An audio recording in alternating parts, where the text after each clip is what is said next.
Hola a todos, hola a todas.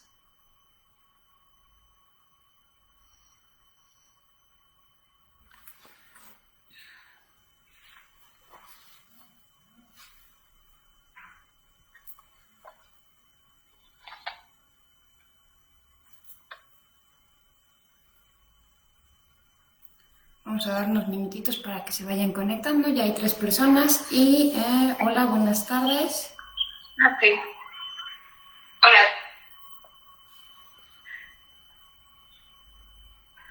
Hola a Sí, todos. sí.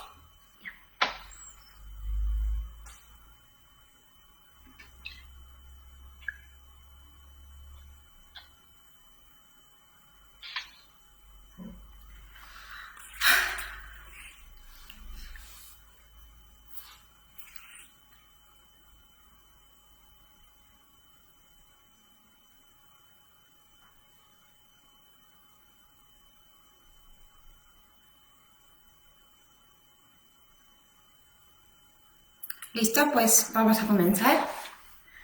Hola, mucho gusto. Nuevamente me presento. Mi nombre es Carla Giver. Soy creadora de esta tienda en línea, una tienda de otro mundo que busca crear un mundo sin violencia, un mundo con respeto, un mundo con amor, un mundo con empatía. For Toys. Y hoy tengo el enorme placer de tener una charla con una de las autoras que más me ha inspirado, Leticia Garcés Larrea, que escribió el libro Padres Formados, Hijos Educados. Y no solamente eso, también es pedagoga con posgrado en educación emocional y bienestar. Tiene un máster en inteligencia emocional. Es fundadora de Padres Formados y Educar sin Miedo. Son dos herramientas súper hábiles para los papás. Uno, tanto para, bueno, ambos son tanto para papás de familia, padres, madres de familia o profesionales que interaccionan con niños en sus vidas. Y un lujo el libro, pero lo mejor de todo es que es libro y taller. O sea, te acompaña y te lleva de la mano, no a que leas el libro y te quedes solamente con tu interpretación, sino también que la lleves mucho más profundamente y la puedas canalizar y aterrizar en tu día a día, en tu vida diaria. Que eso es justo la maravilla de Padres Formados, Hijos Educados, que te da ambas posibilidades, ¿no? Si no, lees el libro y te acompañas con el taller y entonces empiezas a ver los resultados en tu vida diaria, en tu día a día y con tus hijos y con tu familia o con los niños que tengas en tu vida.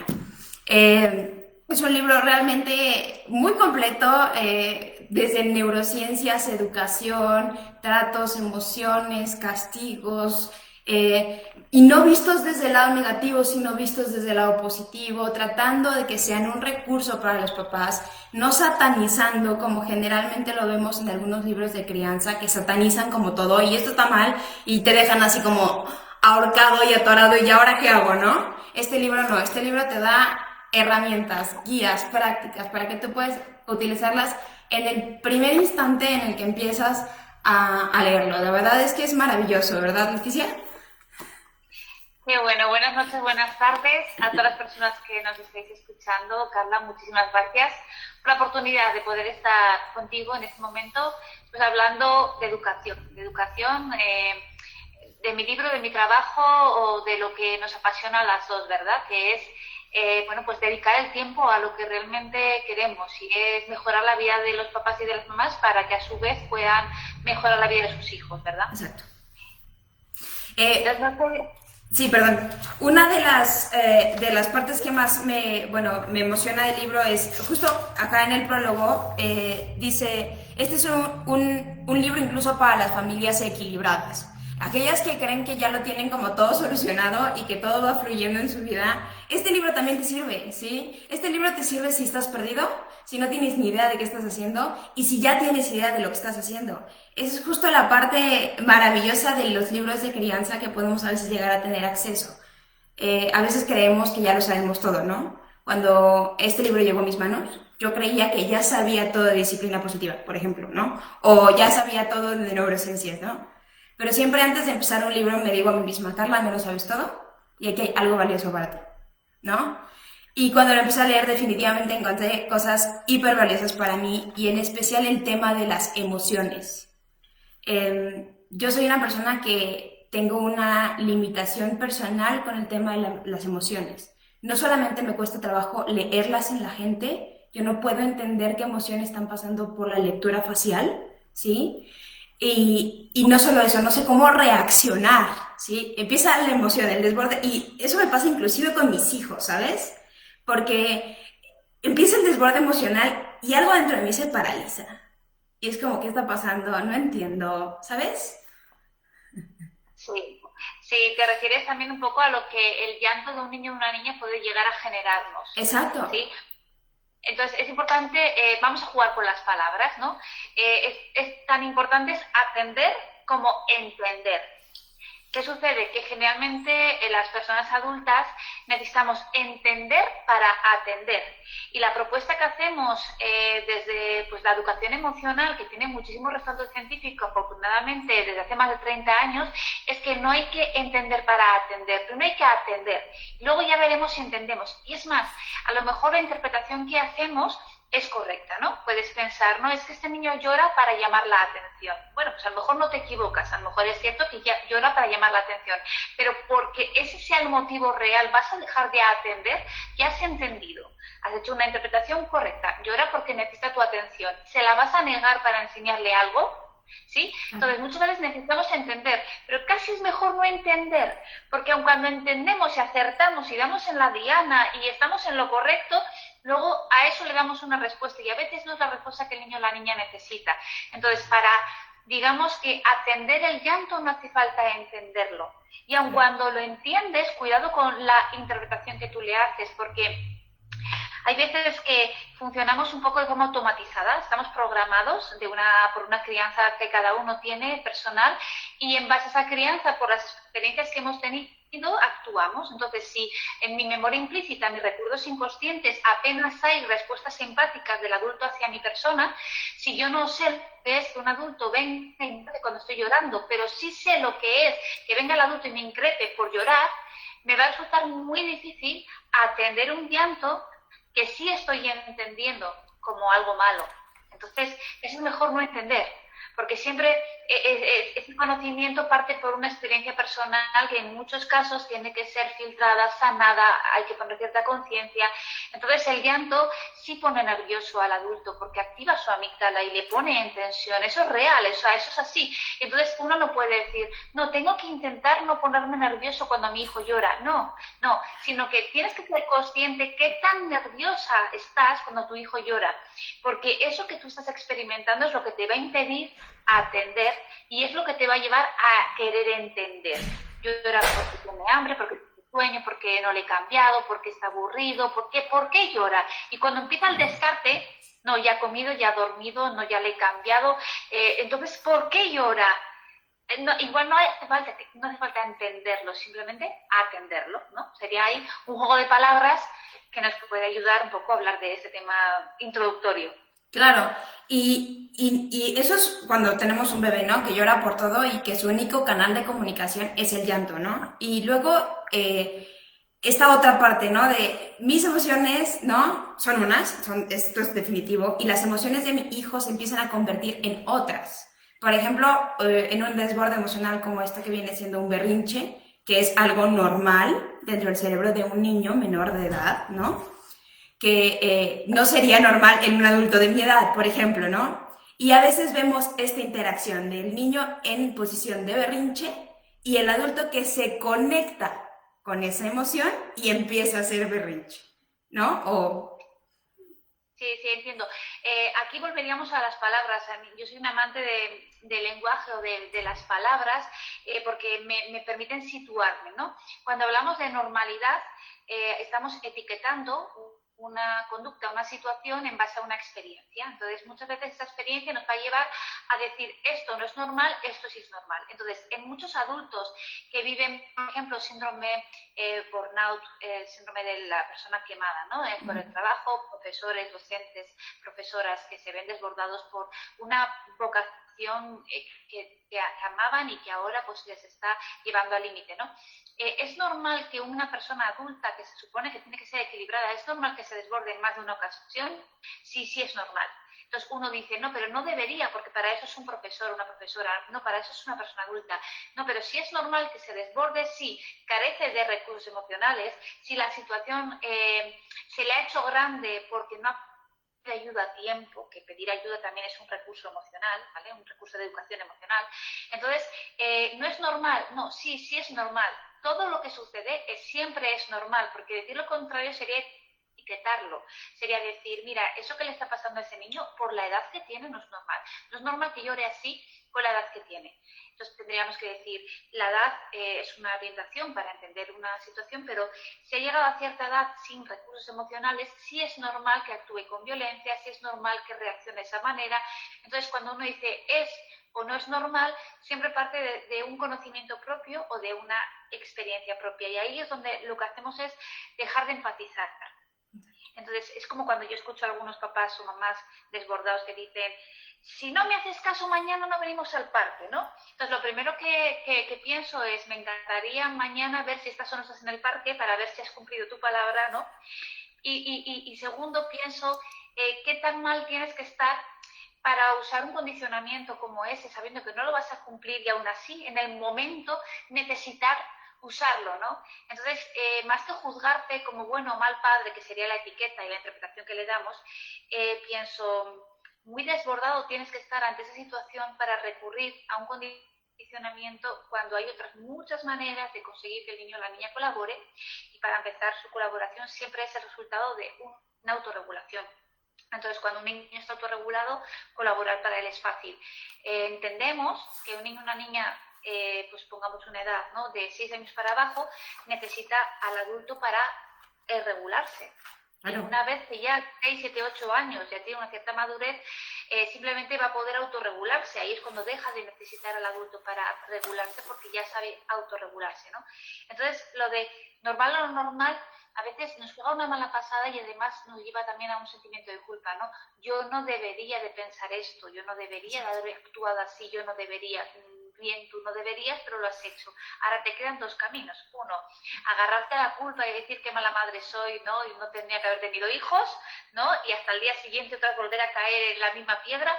O decir, lo que he hecho no me gusta, no me siento bien habiendo reaccionado de esta manera, no me resulta agradable, sé que he generado un daño en mi hijo y esto lo voy a restituir. Y restituir muchas veces no es pedir perdón solamente, perdona hijo por haberte gritado, no, es siento, o sea, el reconocer que realmente me duele como yo te he hecho sentir, y el reconocer que el trato que yo te he dado tiene que ver conmigo, con mi falta de autorregulación, y en ningún caso tiene que ver contigo. Es decir, el maltrato que te he dado tiene que ver con cómo yo me sentía, es decir, mal, cuando me siento mal, trato mal. Eso no es justificable, pero tienes que saber que lo que tú has hecho no justifica en ningún momento cómo yo te he tratado, ¿no? Entonces, esto es una forma también de protegerlos, porque en cuanto oyen ese discurso una y otra vez, las veces que haga falta, ese niño o esa niña va a crecer sabiendo que cuando las personas le dan un maltrato, tiene que ver con esa persona, no tiene que ver conmigo. Y ahí es donde les enseñamos a poner barreras, ¿no? A decir no o a decir basta ya. Claro. Claro.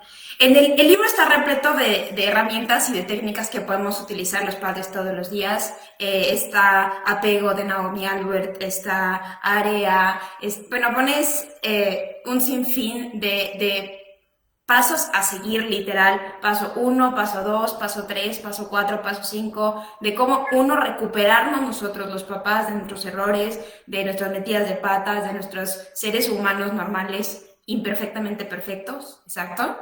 2, cómo recuperar a nuestro hijo en caso de berrinche, desborde emocional, mal comportamiento, vámonos, sí, en 1000 situaciones que se pueden llegar a presentar, y cómo evitar estos desbordes emocionales, esta conexión interna de nosotros los papás con los niños, que aparte nos conectamos hasta con nuestro niño interior que está herido ahí en el rincón olvidado porque nadie lo pela hace muchos años, ¿sí? Entonces, mi pregunta va más a, para ti, ¿cuál de todas estas herramientas hermosas y maravillosas que pones crees que es pues al menos la que a ti te nace cuando tienes un aviso de próximo desborde emocional?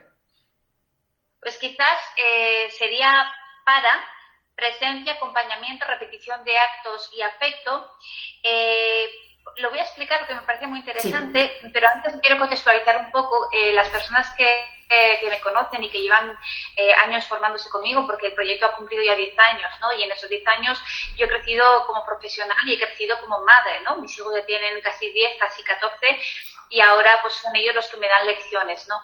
Lo cierto es que muchas de mis sesiones son más que contestar a preguntas, es hacer preguntas, porque yo soy muy socrática, entonces me gusta mucho hacer que la gente reflexione, porque quiero que la gente piense y no decirles que tienen que pensar.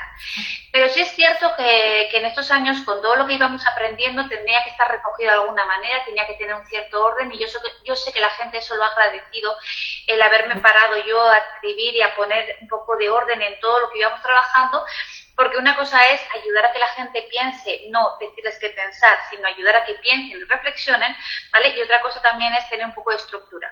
Entonces, dentro de ese querer poner cierta estructura, ciertos, digamos, las bases, existía un poco la idea de, bueno, voy a darte algunas claves, ¿no? Más que una herramienta, una clave, ¿no? Es decir, por dónde vas, por dónde puedes ir, ¿no? Entonces, por ejemplo, cuando nuestros hijos experimentan frustraciones ante el no poder hacer algo, ante una negativa, ante una pauta que se les da, por ejemplo, pues tenemos que apagar la tele porque tenemos que ir a dormir, hay que entenderlo primero que ese niño está experimentando una frustración por un cambio de actividad.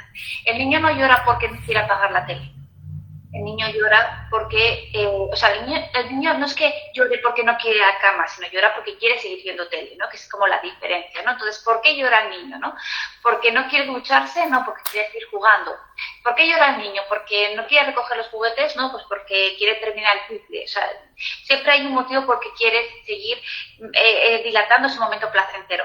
Entonces, ahí es cuando la presencia del adulto es más importante que nunca. Pero es que la presencia es el resultado de una autorregulación emocional.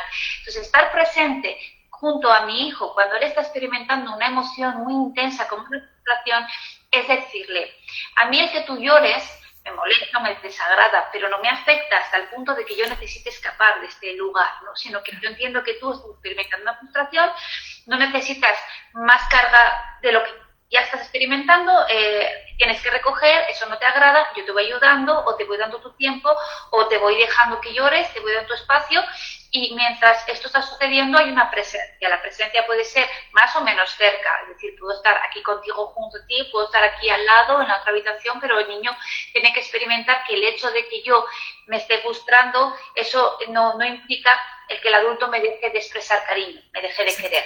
Ese afecto es un afecto expresado. Entonces, el amor incondicional no es poner en tela de juicio la capacidad de amar de un padre o una madre, no. Es teniendo claro que al adulto le cuesta mucho autorregularse frente a algunas conductas de los niños, sobre todo que experimentan emociones desagradables, ¿sí? Yo sé que cuando un adulto experimenta una emoción muy, muy intensa, le cuesta mucho autorregularse, y la tendencia siempre es atacar o a huir. Cuando una persona experimenta mucha tensión, lo que es el estrés, o atacas, huyes o te paralizas, una de las tres. Esa es la programación que tenemos. Entonces, o atacas agrediendo al niño física o verbalmente, o huyes de la presencia del niño porque verlo te aumenta tu malestar. Y la presencia precisamente es la capacidad del adulto para ser capaz de autorregularse en ese momento, mantener su presencia y mandar ese mensaje al niño en el que le está diciendo, no me gusta lo que estoy sintiendo, no me gusta verte llorar, o no me gusta que estés haciendo berrinche, no me agrada, pero eso no quiere decir para que yo te reciba el afecto, para que yo te reciba la expresión del afecto. No hablamos de que te dejo de querer, hablamos de que en cuanto yo experimento una emoción muy intensa y no la regulo, pierdo la capacidad de expresarte que te quiero. No se entiende que no dejo de quererte nunca, pero sí dejo de expresarte el cariño. Entonces el para es ni huyo, ni ataco, ni me quedo paralizada. El para es, tengo la capacidad de autorregularme y me quedo con esa presencia diciéndote, yo solo sé que es cuestión de tiempo que tú necesitas para madurar y autorregular. Eso sería el para. El acompañamiento tiene que ver con entendiendo que hay niños y niñas muy chiquititos que necesitan al adulto para hacer las cosas, es darte ese acompañamiento hasta que tú adquieres un hábito. Entonces, el hábito es cuestión de tiempo. ¿Cuánto tiempo tengo que estar acompañando al niño? Pues a lo mejor tienes que estar 3 años, a lo mejor 4, a lo mejor 5, alguno más. No lo sé, porque al principio estarás mucho, luego un poquito menos, luego volverás a estar mucho, luego menos, circunstancias de la vida. Entonces, ese acompañamiento es cuando yo te mando a lavar los dientes y tú no quieres dejar de jugar, pero tienes que lavarte los dientes. Si yo te mando a lavarte los dientes con la amenaza de que si no lo haces se te van a caer los dientes, ahí estoy recurriendo al miedo. Eso no es acompañamiento, eso es darte una, digamos, amenazarte, darte una amenaza donde a ti no te quede otra que lavarte los dientes por miedo a que se te vayan a perder, a caer, ¿no? A dañar. Pero si yo te digo, mire, yo entiendo que ahora mismo dejar de jugar para irte a lavar los dientes no te apetece, no te agrada, no te resulta, vale, pero yo quiero que te laves los dientes, yo te voy a acompañar. Y todo ese proceso lo voy haciendo junto a él. Eso no quiere decir que él esté contento y que le parezca bien. No, eso quiere decir que él sabe que no le queda otra, que eso es lo que le corresponde y eso es lo que es bueno para él. Pero no lo tiene que hacer ni contento, ni saltando alegría, ni sonriendo. Lo tiene que hacer como se siente. Enfadado, frustrado, tenso, malhumorado. Esa emoción es suya, no es mía. Yo no la cambio, yo la acompaño. La R de repetición de actos tiene que ver con entender que por mucho que yo un día sienta que pues he conseguido por la colaboración, porque qué bien, se lo he explicado, lo he entendido, toda maravilla, al día siguiente todo otra vez se tuerce, ¿no? Porque el cerebro aprende por repetición. Cuando yo tengo esto en cuenta, que es neurociencia, no me frustra el hecho de tener que repetir lo mismo 50.000 veces, porque no es 50.000 veces el mismo día, a la misma hora, es 50.000 veces a lo largo de los años. Con lo cual, ¿cuál es el problema de repetir las cosas a lo largo de los años, las veces que haga falta, si eso genera un aprendizaje fuerte en el cerebro de mi hijo? ¿Sí? Entonces, la repetición no es decir lo mismo 1000 veces seguidas, la repetición es decir lo mismo durante 1000 días seguidos. Que eso es una vez al día.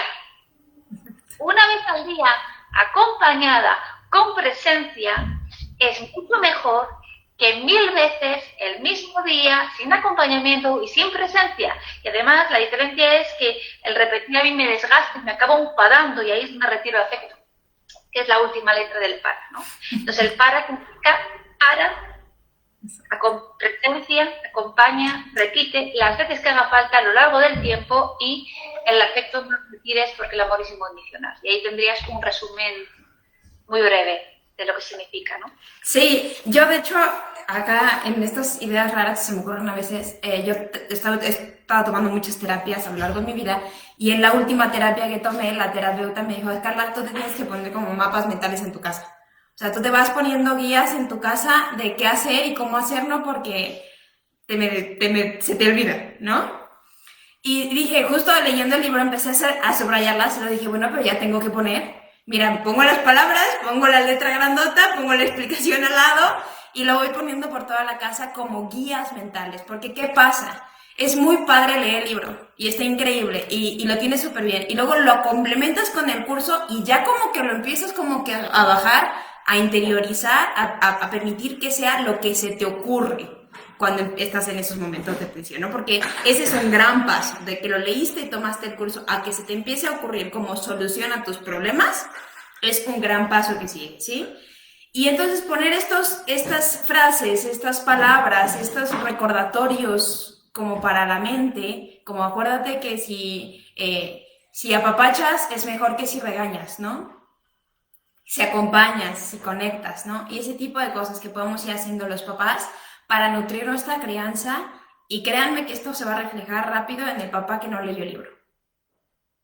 Sí, el curso cuando lo hice, bueno, lo que hice fue grabar cerca de 40 vídeos en un momento en el que yo estaba sumamente inspirada. O sea, sinceramente yo con el tiempo he vuelto a escuchar los vídeos que grabé en su momento y yo misma digo de mí que no, ahora mismo no lo haría mejor.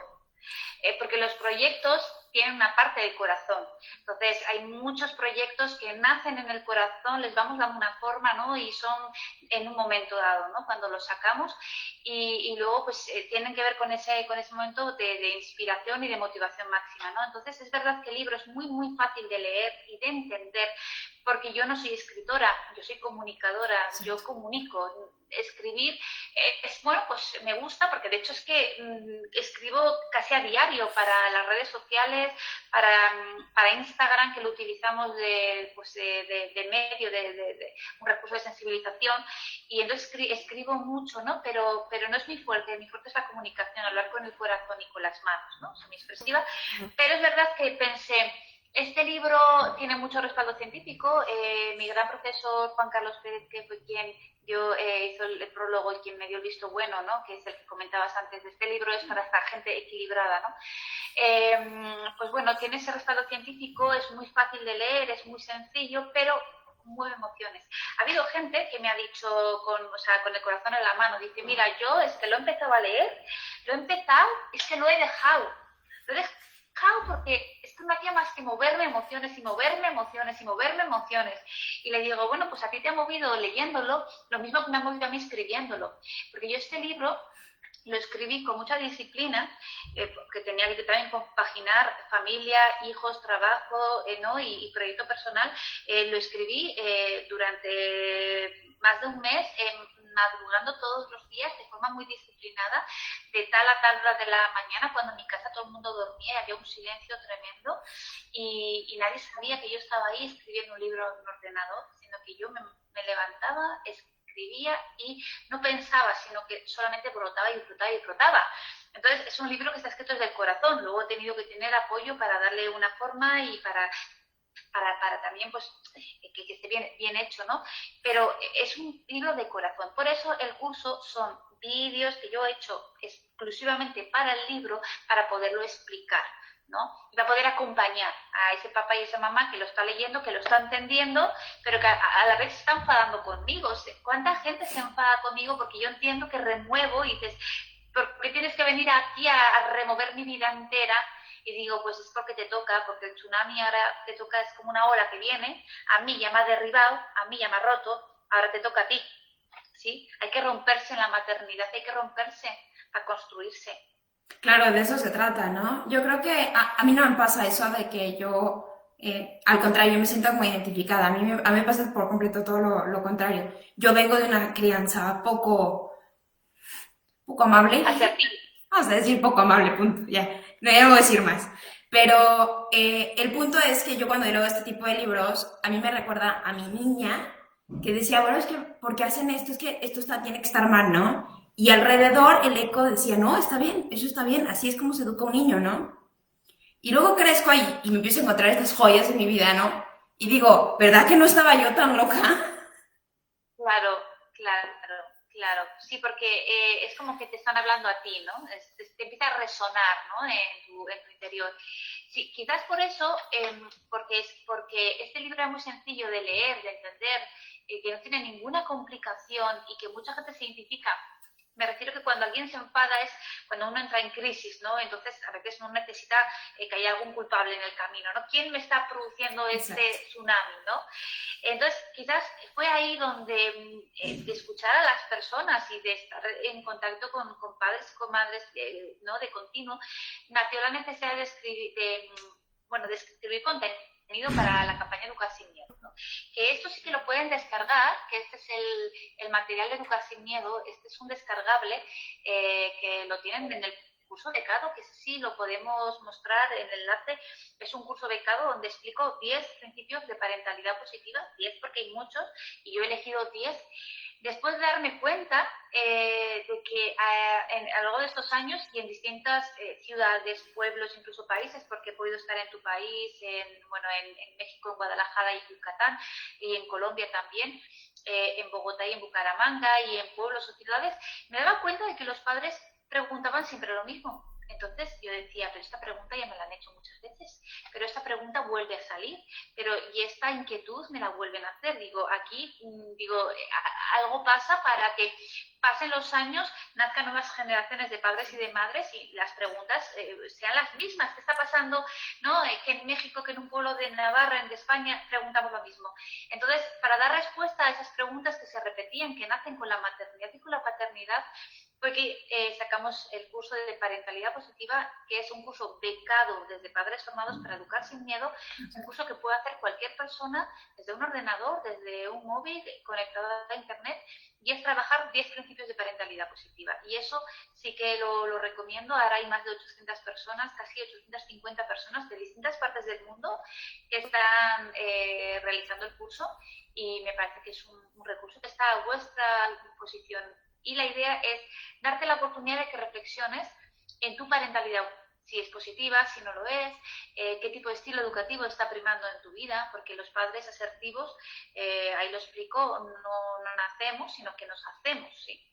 Entonces hay muchos papás que parten de un estilo educativo autoritario y han tenido que decidir ser asertivos, pero como es una decisión voluntaria, es un sacrificio, porque no siempre nace la primera, a lo mejor sale después de muchos errores. En esos errores vemos a nuestros hijos dañarse. Entonces, bueno, hay que aprenderlo.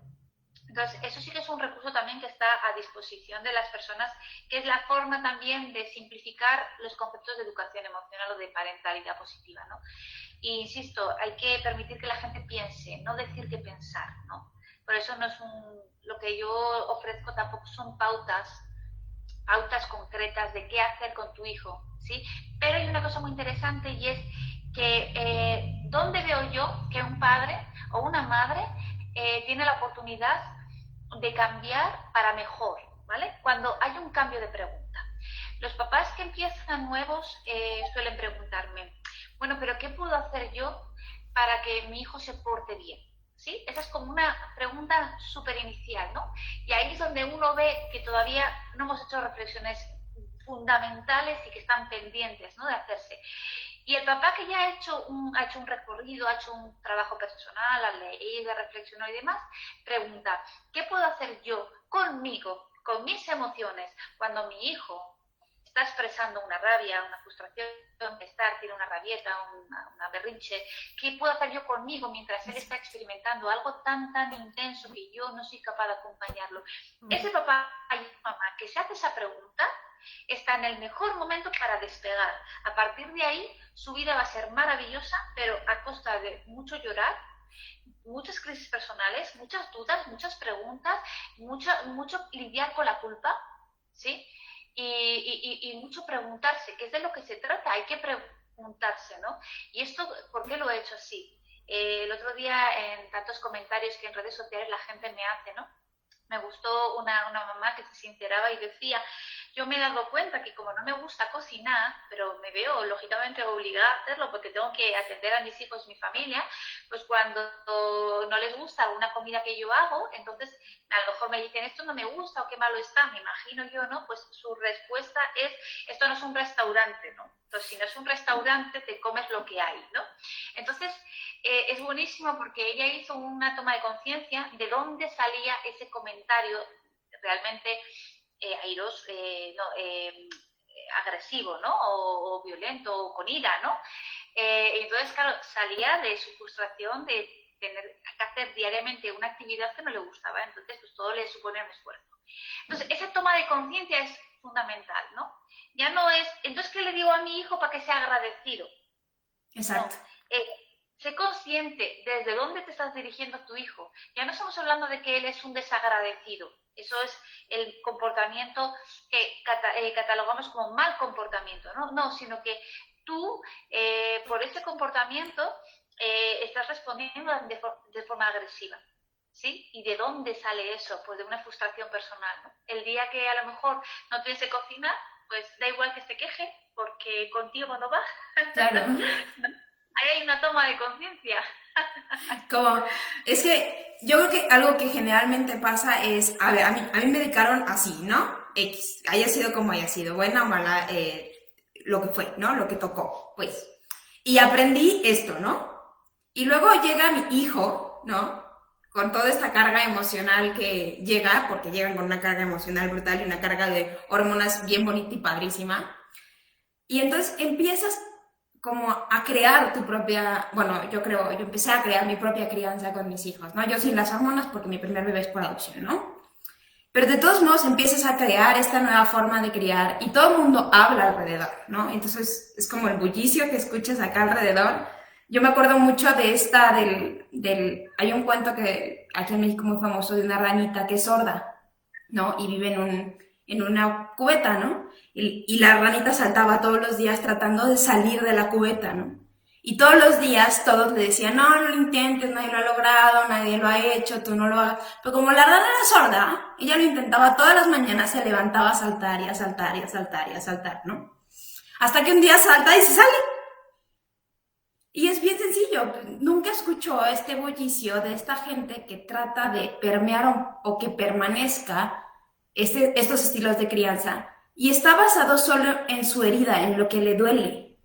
Cuando una persona nos ve criar de forma distinta y se va directo a la crítica, al juicio o este tipo de cosas, está parado en su propia herida, que aparte es muy probable que ni siquiera conozcamos. Sí, sí. Y lo que sí es interesante también es aceptar la crítica. Porque cuando a uno lo critican, también pueden hacer una respuesta de orgullo y decir, bueno, yo sé que tengo la verdad absoluta y a mí me da igual lo que los demás piensen, ¿no? Bien, pero no es una cuestión de hacer, digamos, una coraza con lo que tú crees, ¿no? Sino entender desde dónde te está hablando esa persona. Entonces, esa persona me ve y yo le reflejo algo. Yo le estoy a lo mejor reflejando su infancia, porque si él me ve actuar con mis hijos y a lo mejor él lo juzga como algo malo, como algo donde estoy consintiendo, permitiendo, hay un juicio de ese tipo, ¿no? De permitir más que otra cosa, pues qué sé yo lo que le estoy moviendo, qué sé yo lo que está pensando, qué sé yo lo que le estoy despertando. Saber aceptar la crítica, entendiendo que esa crítica parte de un pensamiento, de una experiencia, de una vivencia, de una creencia, saber aceptarla, y aceptarla me refiero no es que yo esté de acuerdo y que me parezca bien, no, aceptar que esa crítica parte de una experiencia suya. Exacto. En ese sentido. Entonces, sí, yo entiendo que si yo le he movido algo o algo no le ha gustado o no está de acuerdo con algo, pues que se tenga que revelar. A lo mejor las formas le han perdido. Bueno, pues eso es otra cuestión, ¿no? Es una cuestión de qué estilo comunicativo ha utilizado para dirigirse a mí, ¿no? Pero eso es diferente, ¿no? Pero si yo acepto esa crítica, aunque no esté de acuerdo, entonces le estoy diciendo, eres libre de seguir pensando así, eres libre de seguir creyendo lo que crees y ni yo te voy a cambiar lo que tú estás pensando, ¿no? Puedes seguir pensando. Esto me pasa mucho con el castigo, ¿no? Cuando a mí me preguntan sobre el castigo, yo siempre digo, no es que no hay que castigar, es que no es necesario recurrir al castigo para educar.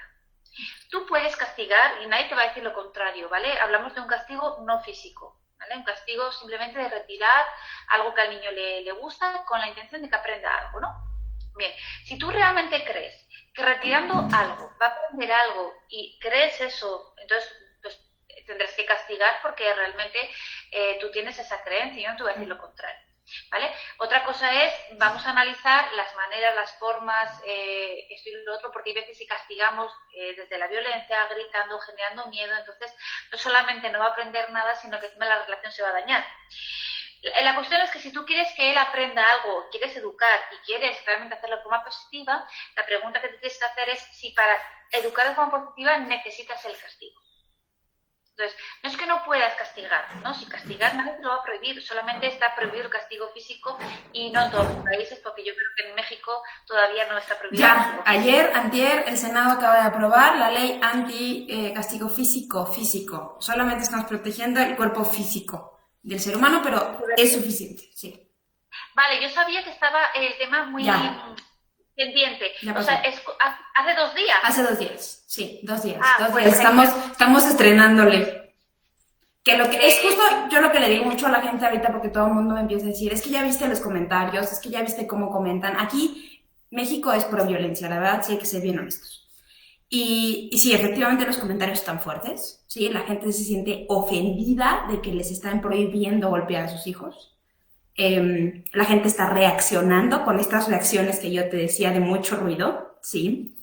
Y justo a eso iba yo con esta pregunta, porque yo creo que no debemos de perder el tiempo enfocándonos, tratando de cambiar a estas personas, porque eso es una pérdida de tiempo, ¿sí? Yo creo que fielmente que es una pérdida de tiempo. Yo creo que ahorita lo que hay que hacer y es dar gracias que ya hay una ley y apegarnos a esa ley.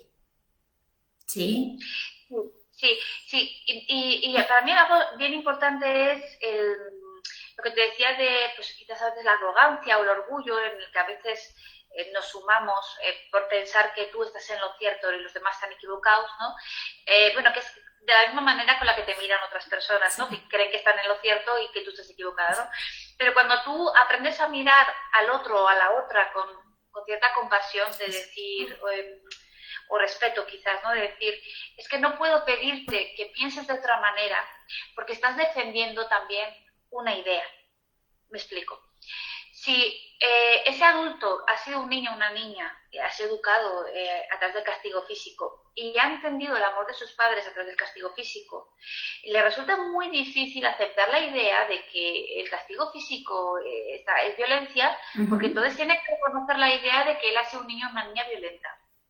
Sus padres le han querido mucho y si a mí me han querido mucho no me han podido violentar. Entonces, cuando yo me agarro a una idea, ¿no? y me rebelo contra una ley como esta, estoy defendiendo mi infancia, estoy defendiendo el cómo he sido amado, querido, tratado. Entonces, no estoy preparado para aceptar que la forma en la que fui educado por esos papás que me querían tanto es violencia. Entonces, hasta que yo no rompa con esa creencia, no voy a poder defender nada.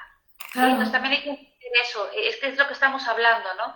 Entonces, esa persona necesita, por mi parte también, un cierto respeto al tiempo que necesita para cambiar, cierta compasión de decir, pues bueno, si tú ahora mismo no estás preparado para verlo de otra manera, yo no voy a ser quien te haga hacerlo de otra manera, pero eso sí, si quieres aprender, quieres formarte y quieres ver otras maneras de educar, aquí estoy con mucho gusto, trabajamos juntos, pero yo te voy a ayudar a pensar, no te voy a decir qué tienes que pensar.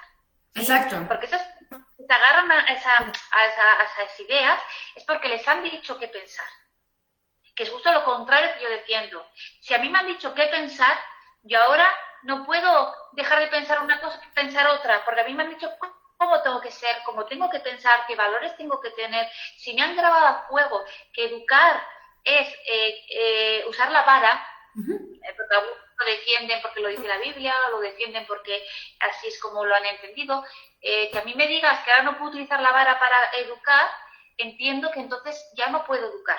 No, que es que educar es mucho más, ¿sí? Exacto, no nos podemos quedar encasillados en yo hice, tú hiciste, tú me dijiste, porque vamos perdiendo el tiempo. Y lo digo de verdad por experiencia propia. Yo perdí mi tiempo con mucha gente durante muchos años de mi vida. Y la verdad es desgastante. Lo necesitabas ya tu reivindicación. Sí. Reivindicabas un poco también tu infancia. Sí, totalmente. ¿No? Totalmente. Sí, yo estaba defendiendo a los niños que no son defendidos porque yo no fui defendida, ¿sabes? Es todo un ciclo aquí que se hace y que la verdad es maravilloso, pero yo sí los invito a que lo hagan inteligentemente, ¿sí? Yo hoy en día, la forma en la que me meto es diferente, ¿sí? Yo hoy ya me meto y les mando un libro. Oye, te mando un libro, ay, mira, si tienes tiempo lo ves. Me entero que una amiga está embarazada, un familiar está embarazada y les mando un libro. Ya si lo leen o no, pues ya está en su cancha y yo ya hice lo que pude. Qué bueno, qué bueno.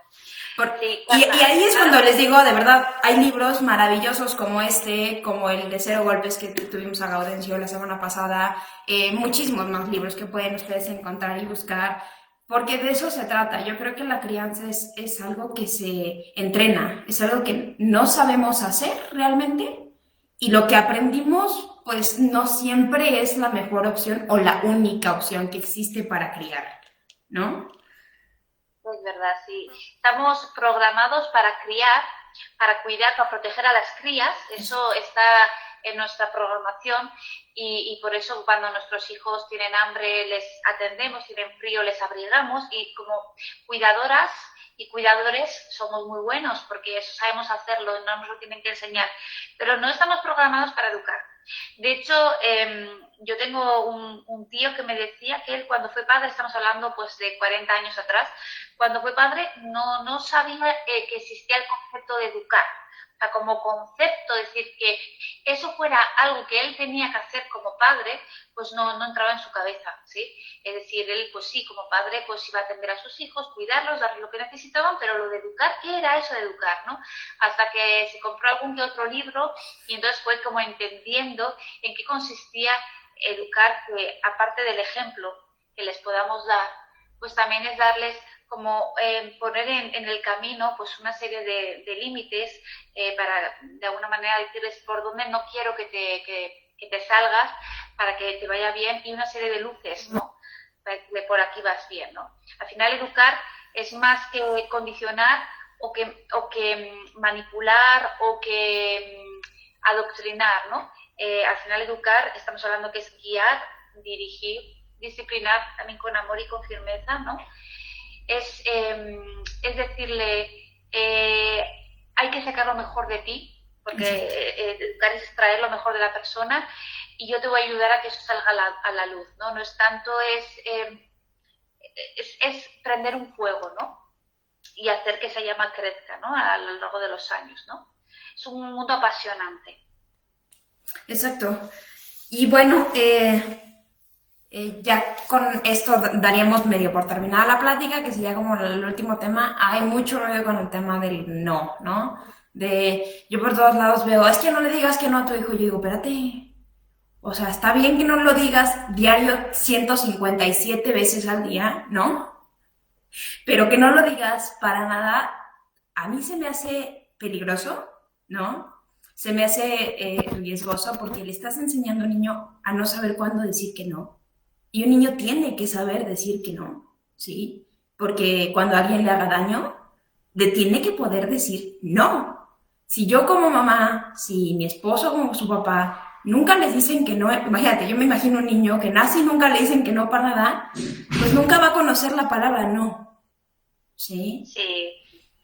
El no es una palabra, a mí me gusta mucho y esto es muy cortita, ¿no? Pero significa mucho si la entendemos bien. Entonces, a mí me gusta explicar que detrás de un no siempre hay un sí.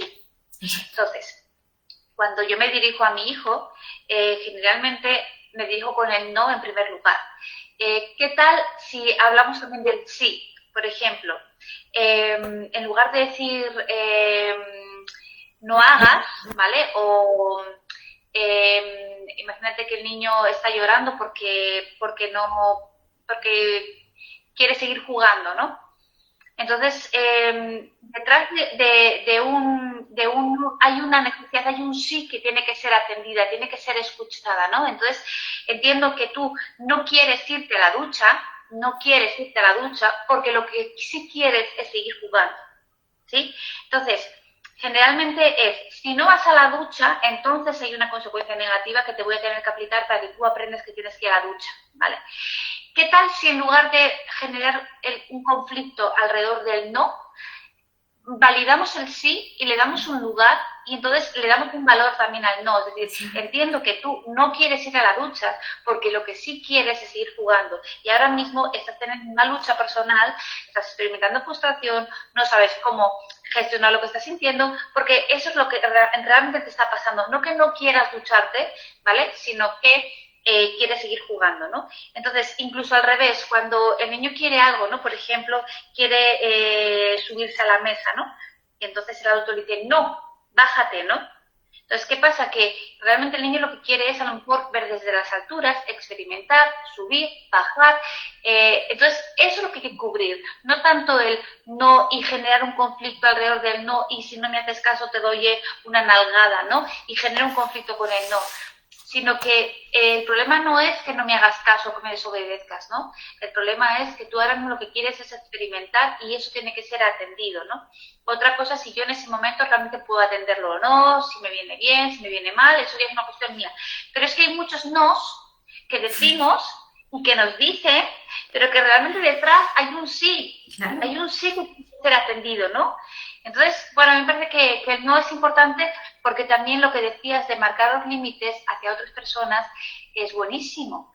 saber decir, no, me gusta lo que me has hecho y ahora a lo mejor no quiero estar contigo porque no me siento cómoda o no quiero que eso se repita. El no, no, no, marcando límites, sí.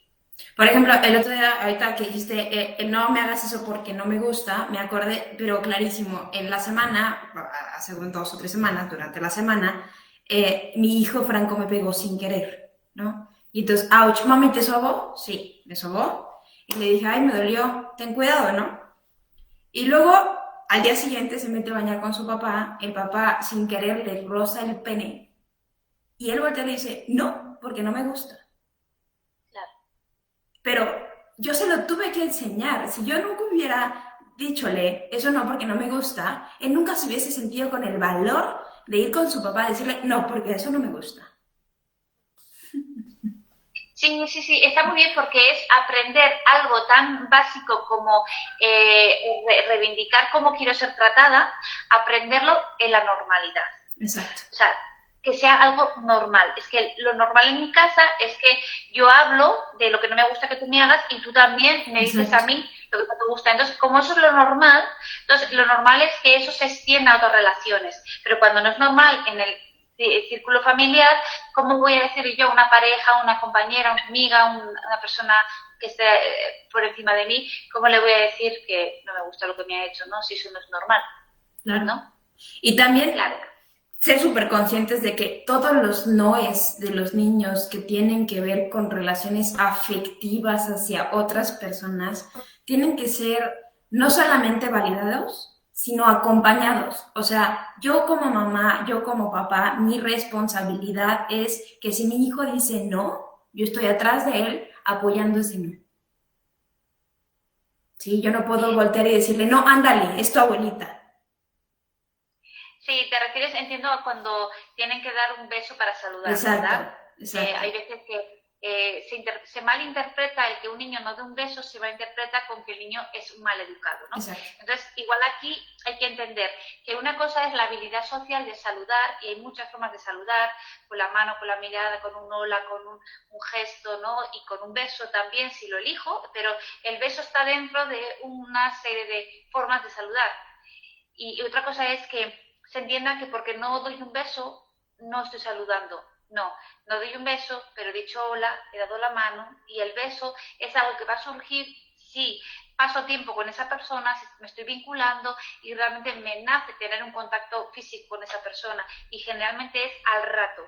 Los niños generalmente, si dan un beso natural, espontáneo, no forzado, es al rato después de que han conectado emocionalmente con esa persona y generalmente con el juego. Exacto. Entonces ahí sí te dan tu abrazo, tu beso, lo que tú quieras. Pero ahí hay que entender que si yo te digo, ay, si no me das un beso no te voy a comprar tal cosa, ¿sí? Porque como soy el abuelo, la abuela, soy la tía o el tío, estoy comprando el cariño de ese niño. O el clásico, ya no me quieres, ¿verdad? Mejor me voy.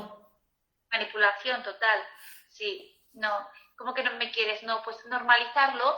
Hola, ¿qué tal? ¿Cómo estás? Ay, vaya, no, veo que no me quieres dar un beso. Lo entiendo. Más tarde, si quieres, hablamos. Ya está, lo normalizo. Me llevo un poco de sofoco porque me quedo como cuando vas a chocar a alguien y no te chocan y te quedas así un poco... ¡qué corte! ¿No? Pues bueno, pues sí, un corte. No, el niño no me quiere dar un beso. No significa nada, hay que normalizarlo. Se describe. Ah, no, bien, no, tú no quieres darme un beso, pues la mano, o hola, ¿qué tal? O ¿cómo estás? O hay quien hace algo peor y es robar besos, y eso es realmente trágico. ¿A qué no me das un beso? Pues te lo voy a dar yo a ti. Y claro, le agarras al niño y le das el beso y no, como que no. Y le estamos dando como este doble mensaje, ¿no? Porque por un lado estamos los papás con este tema de los acosos, los abusos, este tipo de información, que la verdad es que sí es bien pesada y no le damos el suficiente ojo. Y luego por el otro lado, ¿no? Manga A, mamá obligando al hijo a dar un beso. El tío persiguiendo a la sobrina para darle un besito así de, oh, esperen, queremos una cosa pero hacemos otra, a veces, ¿no? Y también hay mucho miedo a veces, ¿no? Es que cómo se lo digo, es que cómo le digo a mi tía, ¿no? que no puede obligar así a mi hijo, ¿no? Pues nada más con el niño. Yo creo que no necesitamos meternos en una discusión con el adulto. ¿Tú qué opinas, Leticia? Depende de las familias y las relaciones y la confianza. Hay familias donde el conflicto con nada se genera. Entonces, a veces es mejor evitar, pero porque ya de por sí en esa familia con nada surge un conflicto, ¿no? Pero si tienes de hablar, de dialogar, de debatir los temas, pues este puede ser un tema más que se puede debatir. O sea, en todo caso hay una frase que me gusta mucho, es, ¿tú qué quieres?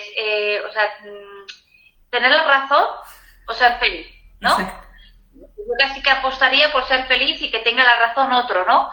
Pues hay veces que realmente queremos convencer al otro de que está equivocado, ¿no? Imponiendo nuestra verdad a costa de una relación. Es como, me importas tan poco que si, como tengo razón, si te ofendo, pues es tu problema. Yo es que tengo razón. Entonces, sí, pues sí, creo que tengas razón. Pero si tienes razón, razona. Exacto. Utiliza argumentos, ¿no? Y no te quieres poner por encima de nadie, ¿no? A veces es mejor ponerse por debajo. ¿Por qué? Por lo que decíamos antes. Porque esa persona no está preparada para soltar. Porque hay muchas personas que han sufrido abusos durante su infancia, que ahora mismo lo viven con tal temor que se tienen que agarrar a justificar ciertas cosas pues por no enfrentar su propia historia, ¿no? Claro. Entonces, bueno, pues no pasa nada porque aunque creas que tienes razón, ¿sí? No la defiendas. Exacto. Sí. No estás perdiendo una batalla. Yo generalmente hay personas que sí puede causar conflicto y que tienden a hacer estos comentarios que te acabo de hacer de, ay, si no me das un beso, no me quieres. Y yo literalmente vuelto y le digo, si hoy no tienes ganas de dar un beso, so be it.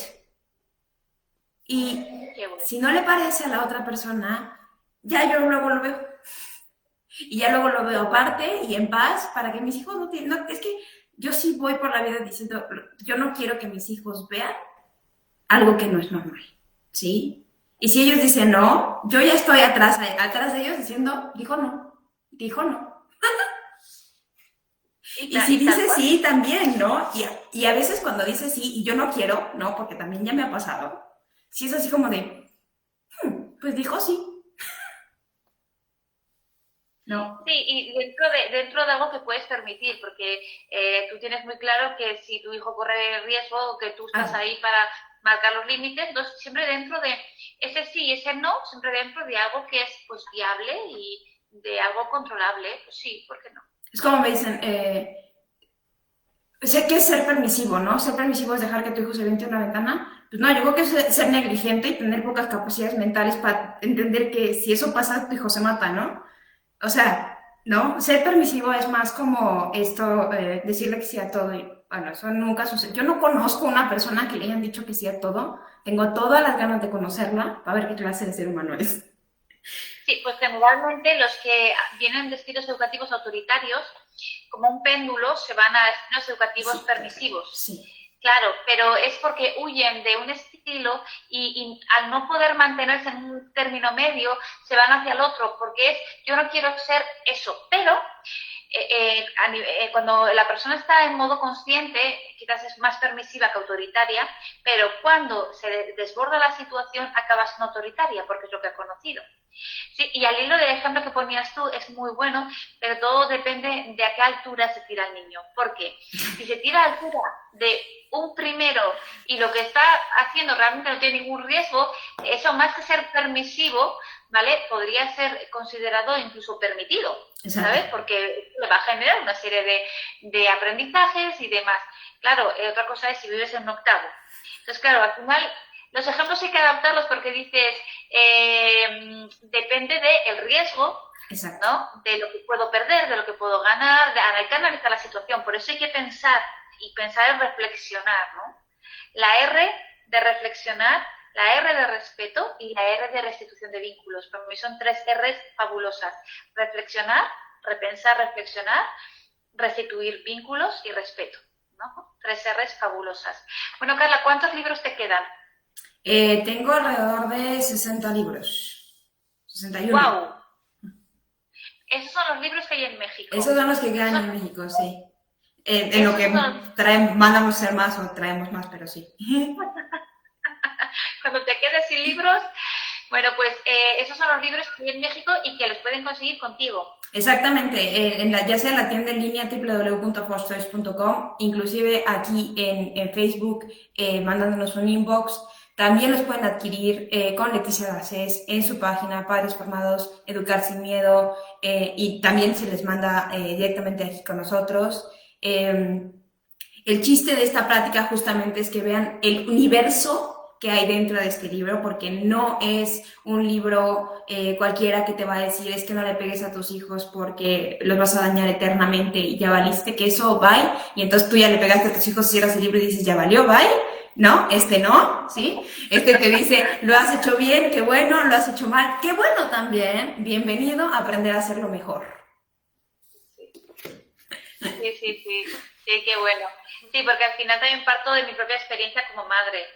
Entonces, yo tengo el privilegio de haber sido madre muy joven y entonces haber aprendido también mucho de mis errores. Entonces, la ventaja es que otros padres y madres van a aprender de sus errores, pero de los míos también. Entonces, tienen la ventaja de que van a aprender por partida doble, ¿no?